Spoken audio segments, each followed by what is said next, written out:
할렐루야, 다소니 커뮤니티 매일 묵상 함께 하겠습니다. 진리의 서기 34번째 시간, 신앙생활의 확신과 기쁨의 근원이란 제목으로 오늘 묵상 함께 하겠습니다. 요한일서 3장 21절에서 24절입니다. 사랑하는 자들아, 만일 우리 마음이 우리를 책망할 것이 없으면 하나님 앞에서 담대함을 얻고 무엇이든지 구하는 바를 그에게서 받나니, 이는 우리가 그의 계명을 지키고 그 앞에서 기뻐하시는 것을 행함이라. 그의 계명은 이것이니 곧 그 아들 예수 그리스도의 이름을 믿고 그가 우리에게 주신 계명대로 서로 사랑할 것이니라.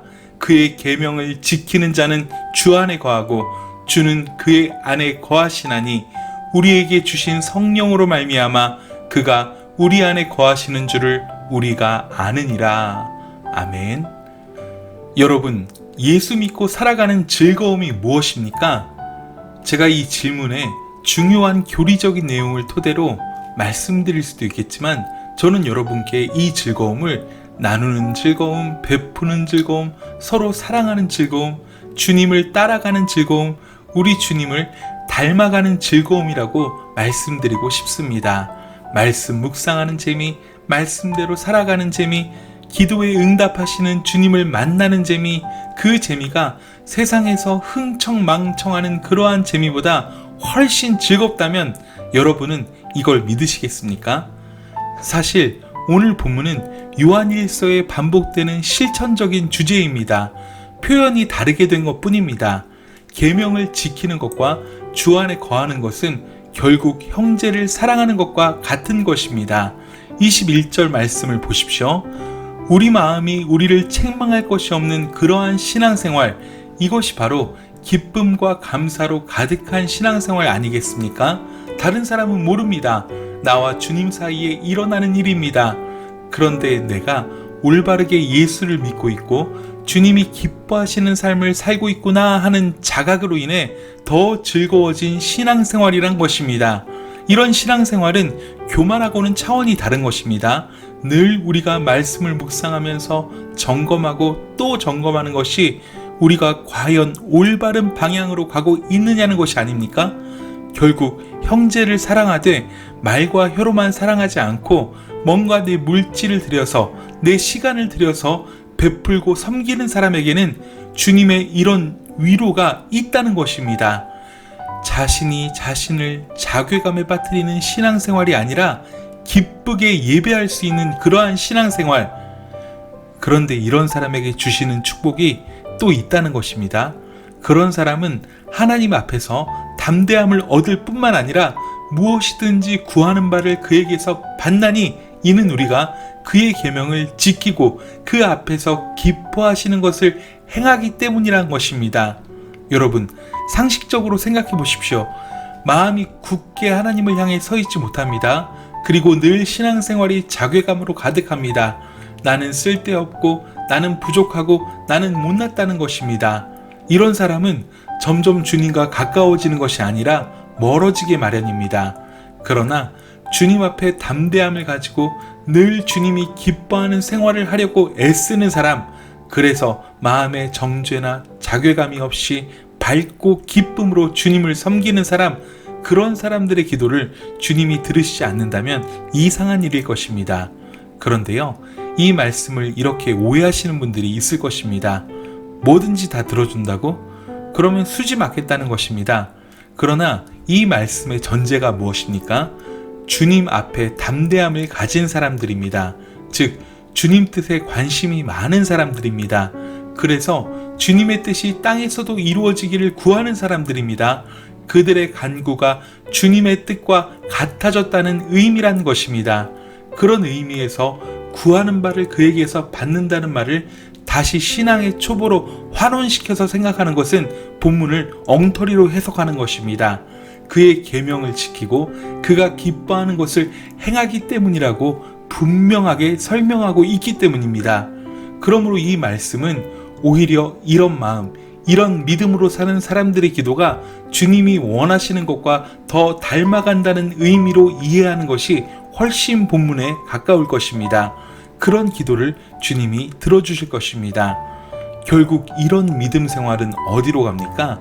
계명을 지킨다는 주제로 돌아갑니다. 이 주제는 2장 3절에 이미 나왔던 주제입니다. 그런데 그 계명을 지키는 것이 형제 사랑과 연결되었습니다. 그리고 성령께서 우리 안에 거하시는 것에 대한 확신과 연결되었습니다. 저는 이 말씀이 마음의 담대함을 얻는다는 말씀과는 다르지 않다고 생각합니다. 신앙생활의 기쁨, 구원의 확신, 기도응답의 확신, 이 모든 것들은 결국 주님과 내가 얼마나 가까이 있고 내가 주님 말씀에 얼마나 순종하며 살고 있느냐와 긴밀하게 연결될 수밖에 없다는 것입니다.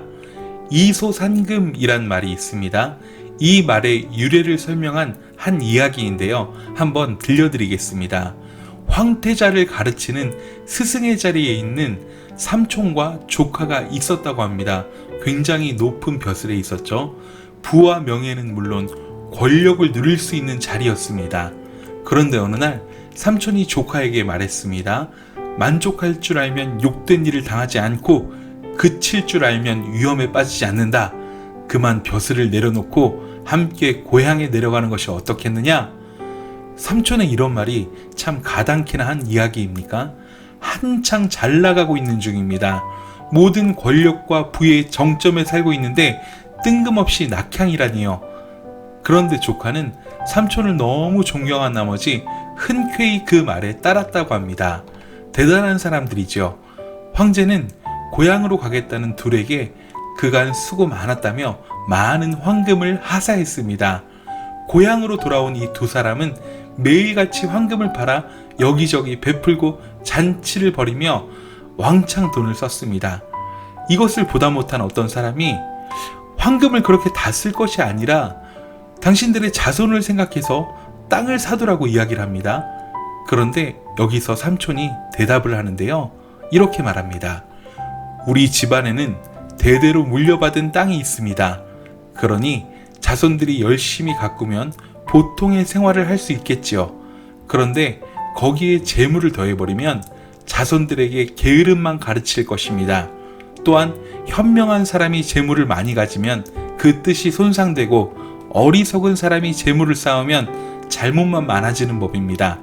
그리고 부자는 사람들의 원망을 받기 쉬운데 나는 자손들이 잘못을 저지르거나 원망을 듣는 것을 바라지 않습니다. 그래서 다 나누고 베풀고 잔치를 벌였다는 것입니다. 참 이 삼촌의 대답은 우리가 생각을 깊이 하게 하는 그러한 대답입니다.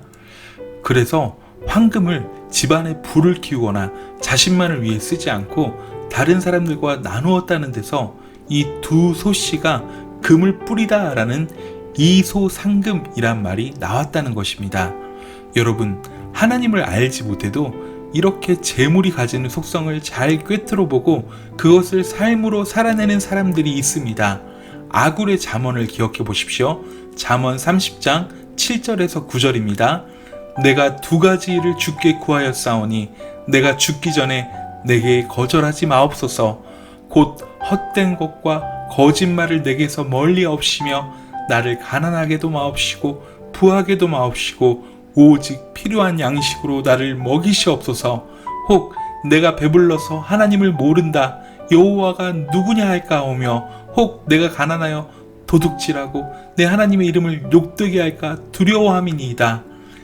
이 말씀은 성도가 늘 묵상하며 마음에 새겨야만 하는 아주 중요한 말씀입니다. 가끔 교회와 공동체에서도 물질로 봉사해야 할 상황이 발생하면 안색이 확 변하는 분들이 있습니다.